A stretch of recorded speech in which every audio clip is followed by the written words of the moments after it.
Bonjour, ici Véronique Hubert, votre formatrice et conseillère en entreprise agricole spécialisée dans l'animal de compagnie et en particulier le chien ou le chat.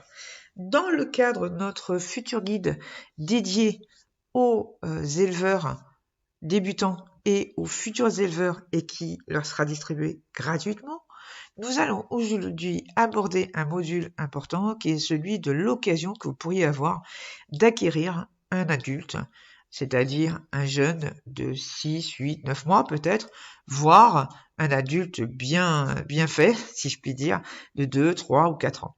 Voilà. Alors, dans quelles circonstances pouvez-vous avoir ce type d'animal? Eh bien, il y a la circonstance la plus courante, qui est celle d'un éleveur qui a officié pendant 8, 10, 12, 15, 20, 40 ans, et qui décide d'arrêter, donc soit parce que des problèmes familiaux, hein, ça peut être aussi une envie d'arrêter et de passer complètement à autre chose, ça peut être aussi la retraite, ça peut être aussi des problèmes de santé, hein. Donc n'ayez pas à l'esprit que chaque fois que vous allez voir des adultes à vendre ou à donner même, hein, que soit forcément il y a un loup quelque part.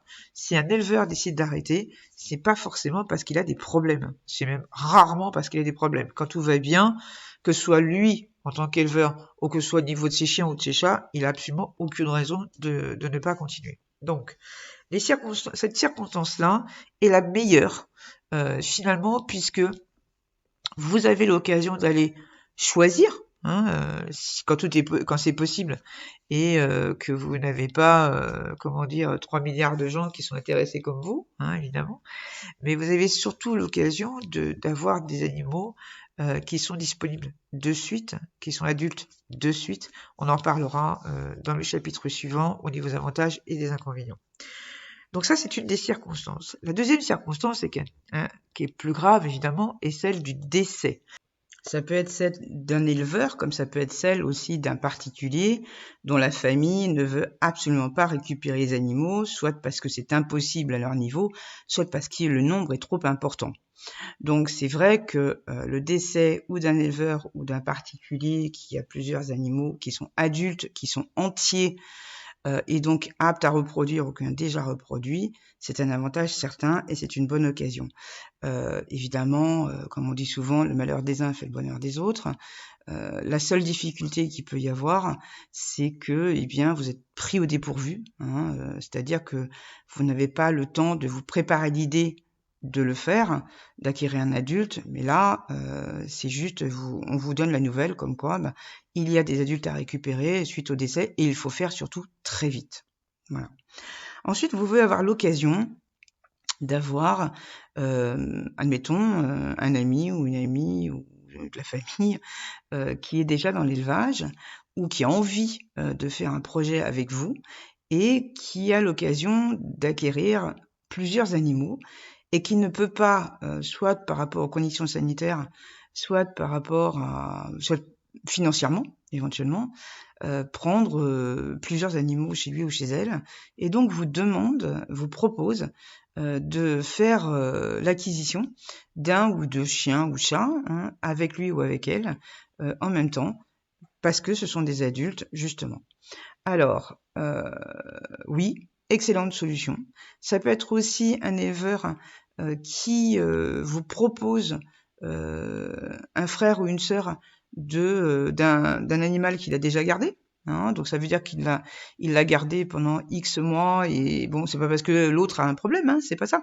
C'est parce que ne peut pas, il ou elle ne peut pas garder les deux et donc vous propose à un certain âge d'acquérir le frère ou la sœur qui ont les mêmes qualités, voire plus, hein, éventuellement, et qui sera apte là aussi à reproduire plus vite. Ça peut être aussi un placement en condition, c'est ce qu'on appelle une condition d'élevage, c'est-à-dire ou une condition de saillie. Ça veut dire qu'on vous place un mâle entier, soit chiot, soit jeune, soit adulte, comme une femelle entière, soit jeune, soit adulte, avec des conditions particulières. Là, faites très attention à ce que vous signez, évidemment.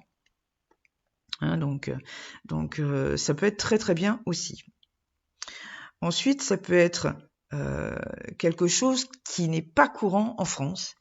mais qui est beaucoup plus courant dans les pays anglo-saxons, par exemple. C'est-à-dire que c'est vous qui avez retenu, dès le départ, un animal que vous avez choisi. C'est-à-dire que, par exemple, vous avez eu vent d'une super portée de chiens ou de chats chez un éleveur que vous avez choisi et dont vous connaissez l'éthique, vous connaissez la race, vous connaissez la sélection, hein, vous connaissez les prix aussi, on en parlera plus tard, et vous avez une portée que vous kiffez complet. Les parents vous adorez, le pédigré vous adorez, les tests de santé vont être nickel, le caractère va être top, la couleur c'est ce que vous vouliez, etc. Enfin vraiment tout vous plaît au niveau des parents, et ben, vous avez décidé de retenir un chiot ou un chaton dans cette portée-là, mais pour vous donner plus de garantie, eh bien vous souhaitez l'acquérir plus tard. Alors, peu d'éleveurs en France le font, ne serait-ce que par rapport aux risques, hein, tout simplement. Les risques de faire grandir un animal et qu'à l'âge de 4, 5, 6 mois, bah, finalement, c'est pas du tout ce qu'on souhaitait. Bah, il manque des pièces, hein, comme il manque de dents, il manque de testicules. Un chiot ou un chaton, alors plutôt un chiot trop grand, trop petit, hein, ça peut être ça. Donc surtout en chien, puisqu'on a le problème de la confirmation. Bon, en tout cas au niveau du lof. Donc forcément, c'est un petit peu plus difficile pour l'éleveur de garder comme ça à vue des jeunes pour d'autres. Et moi, je sais que je l'ai fait relativement couramment, sauf que je ne gardais pas spécifiquement un chien pour quelqu'un.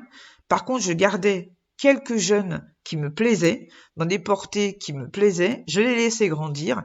Et quand je savais qu'ils allaient être conformes en tout, hein, on va dire au moins confirmables, hein, au moins ça, eh bien, je les proposais à la vente en tant que jeune adulte. Voilà, c'est un état d'esprit, un cheminement un petit peu différent, mais finalement, ça porte beaucoup plus ses fruits que de faire l'inverse, de retenir quelque chose expressément pour quelqu'un, ou que quelqu'un vienne en tant qu'éleveur me retenir quelque chose en particulier, d'une portée particulière, voire même un chiot en particulier, et que finalement, le résultat ne soit pas à l'arrivée. Voilà, donc ce sont les circonstances qui peuvent faire que vous ayez un adulte.